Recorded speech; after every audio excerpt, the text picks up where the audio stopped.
اگه ثواب هست برای عاشقانه.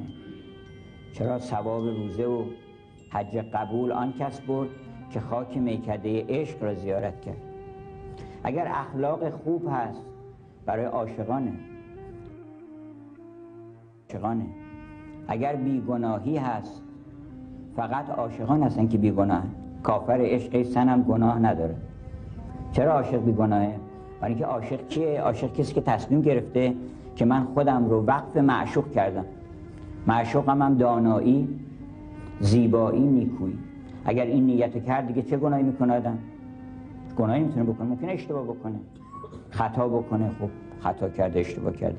ولی وقتی شما نیت کردین اگر کسی بخواد در یه لحظه معصوم بشه و پاک بشه از همه گناهان و تا آخر عمرش هم بی گناه ادامه بده، همین نیت رو بکنه که من قصد دارم، نیت کردم که خودم رو وقف زیبایی بکنم، به خاطر زیبایی حرف بزنم، به خاطر زیبایی راه برم، زندگی بکنم و به خاطر دانایی و به خاطر نیکویی.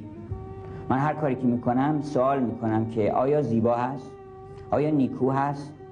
آیا درست هست؟ حق هست یا نیست؟ این نیتی که کرده انسان دیگه چه گناهی بکنه؟ دائما مشغول اون مجنون لیلی خودش است.